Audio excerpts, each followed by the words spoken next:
और चलिए एक और बड़ी खबर बताते हैं। मध्य प्रदेश में पंचायत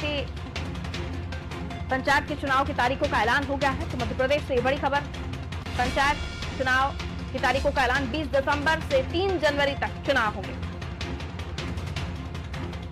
मध्य प्रदेश में पंचायत चुनाव तारीखों का ऐलान हो गया है। जानकारी देंगे हमारे पॉलिटिकल एडिटर मनोज वर्मा जी हमारे साथ इस वक्त मौजूद हैं। काफी डिले हुआ लेकिन आखिरकार तारीखें सामने आ गई। मनोज जी, पंचायत चुनाव की यह देखिए, त्रिस्तरीय पंचायत चुनाव के लिए अब से कुछ देर पहले चुनाव आयोग ने घोषणा कर दी है कि दो चरणों में चुनाव होंगे और लगभग 1 साल से चुनाव लगभग चलते जा रहे थे। पिछली बार जो कमलनाथ सरकार थी उस समय नगरीय निकायों के शहरों के कार्यकाल खत्म हो गया था। कुछ भोपाल नगर निगम का कार्यकाल भी दिसंबर में खत्म हो चुका था। उसके बाद से पंचायत चुनाव और जो त्रिस्तरीय पंचायत चुनाव होने थे उनकी तारीख लगातार बढ़ती जा रही थी। लेकिन अब जब कुछ दिन पहले हमने देखा कि चुनाव के नतीजे आ गए हैं, इन नतीजों से उत्साहित सरकार ने इसकी तैयारियां शुरू करा दी थी। चुनाव आयोग ने इसके लिए प्रबंधन शुरू कर दिया था और जो वोटर लिस्ट का अपडेट थी वो जारी हो गई थी और जो पंचायतों के ऐलान होना था तारीखों का वो बचा था, ताकि जो भी कुछ बड़ा भाग चुनाव आयोग को करना था, सीटों की संख्या घटाना बढ़ाना, कहीं पर वोटर लिस्टों को अपडेट करना, मतदान संख्या, मतदान केंद्रों की संख्या कितनी होगी, ये सब तय करना।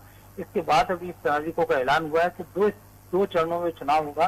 पहले चरण में 20 दिसंबर को चुनाव होगा और दूसरे में 3 जनवरी को होगा। इसके साथ ही मध्य प्रदेश में आदर्श आचार संहिता भी लागू हो जाएगी, जिसके बाद सरकार कोई लोक लुभावन घोषणा नहीं कर पाएगी।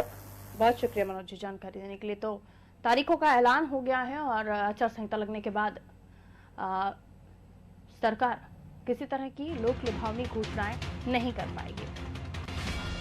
2 फेज में इलेक्शन होंगे मध्य प्रदेश में।